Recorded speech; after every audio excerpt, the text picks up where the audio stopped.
We are back in Cleveland. And all of this cheering you hear right now, it's all for Zach Lowe. Zach Lowe is welcome back to the set. He has fans, people. There's nothing I can do about it. You just got to let people, you know, the adulation. It's just got to come. Thank you. Welcome. Stop. Nonsense. Thank you for being here. My pleasure. Good. With the finals so far, you had a great story that came out today. Detailed sort of Draymond Green's return to the finals. Can you tell us a little bit about what you reported? Yeah, he was sitting in the parking lot in his car at Oracle Arena after they lost, after all the drama in the locker room. First call was to Bob Myers, and he was like, "Yo, you gotta get KD. Get KD. Let's do it." And I'm sure Bob Myers was like, "Hey, great idea, Draymond. I'll get on that." And then he said, "The next thing I did, I hung out with Bob and I contacted KD, and we didn't get much further than that. But you know, right after the game, he's like, let's go." This is crazy to me. Game 7, that crazy Game 7 with the way it ended and the Kyrie shot and everyone whatever. He goes back to the parking lot outside Oracle Arena, and before he leaves the parking lot, he's on the phone recruiting Kevin Durant. It's a big parking lot at Oracle Arena. It's so he had some time to drive around. Big parking lot. Well, I mean, it's not. I don't think it's a secret. Like Adrian Wojnarowski at Yahoo reported during the playoffs that they had been recruiting him. You know, they had been recruiting him before that. Like, I don't think that was the first conversation that Draymond and KD had. No. I don't know what they talked about. I mean, maybe they talked about the weather. I don't know. Cowboy boots. I mean, what do you guys think of him doing that? The story here is that he called him on right after Game 7. I'm with you. That's wild. The Game 7, there was a crazy Game 7 because at the end of the day, we're all.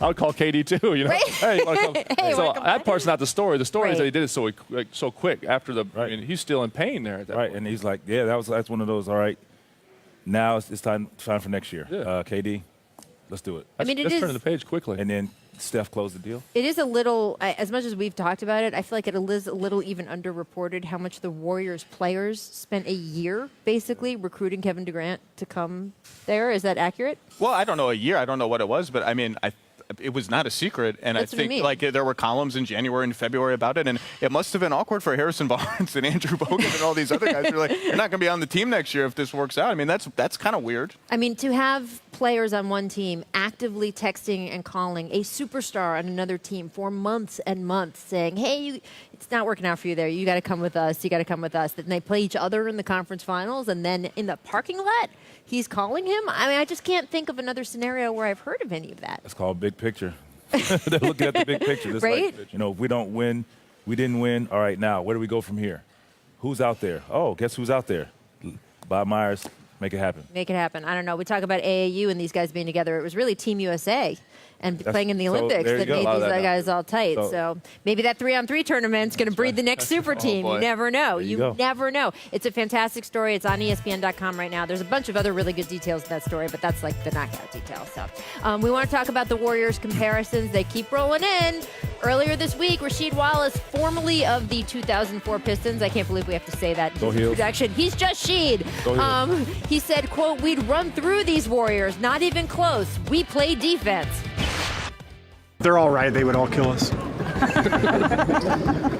The game gets worse as time goes on. Yeah, it's hard to watch, right? Players are less talented than they used to be. The guys in the 50s would have destroyed everybody.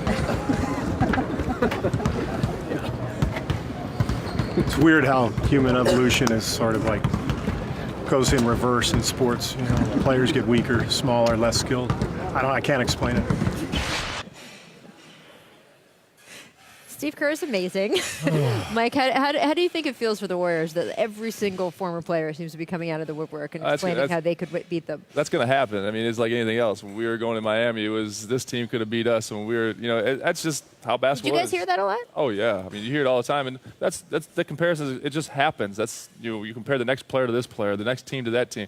The funny thing is about these teams, you have no idea. I mean, you're looking at stats and numbers, and you're saying, okay. Exactly. You know, because at the end of the day, it's matchups. There's so many things that come into consideration. We've seen all of this. Yeah, absolutely. We saw when it was 94-88 was the score. Now it's 120-116. So the game's completely different. Right. I mean, you've played through. I mean, you've played since the 50s. Oh, he's right there with me. He's right there with me. He's a year younger than you. No, 2 years. I'm What's the age 37. I don't know how 3 years old younger. he is. I don't know how old he is. We could just You look he's 35. 40. We could just cut him open 40. and count the rings. But you played through every era, really. Basically. Wow, just keeps going. I'm just, you, Okay. I can handle it. I'll move on to you next. good Don't not being worry. the oldest guy on the Yeah, table. exactly, right? That's what happens. It's all good. See, Scotty left, and now it's all on you. all There you me. go. When you look through, and you've played through waves of this, right? You certainly played through his Heat team. Now you're playing through this Warriors team.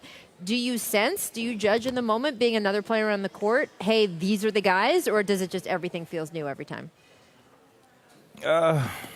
It just depends. As far as comparing eras, comparing errors, it's tough for me to compare errors. Because just like I've said all week, when you add money, rules, because I like how money comes in. Because it makes a big difference. Sure. Because Golden State has had the money to make that happen. That doesn't happen 10, 12 years ago. Yes. So those things.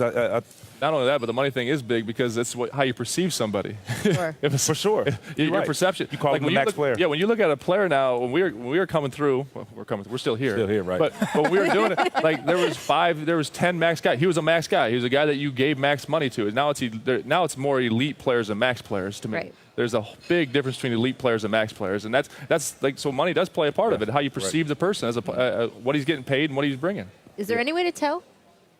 Can we just stop doing it? Why are they so dismissive? It's not that they say we can beat them. They're all like, we'll just roll right over them. We'll sweep them. Like Steven Jackson was on the show saying our team would sweep them. This is silliness, and they just need to stop doing it. I don't know. At least they're champions. That should be the rule. You actually had to win the championship to be able to start To talking. be I having wanna this hear from any conversation, runners-up. Yeah. right? Although I will say, Scotty, when he was sitting here, kept saying, he's like, can they win a few before we argue about them versus our Bulls teams? That's fair. Which I think is agree. fair on the other side, too. I agree with that 100% because it's like, okay, we could call this team or any team the greatest ever, but then what happens next year when maybe they're not the greatest ever? Are you going to retract your statement? Right. Because these other teams have established themselves multiple championships in a row, where this team is now trying to accomplish it. It's a little premeditated, and let's let it happen. It's a conversation 10 years from now. Absolutely. Right. I mean, what conversation can you have about the Warriors now and how good they are? Well, are they the single-season greatest team ever? I think Right. is the conversation. Is this version of the Warriors, and also is this the greatest 3-year regular season run ever? I mean, it's not the greatest 3-year run because you didn't three-peat.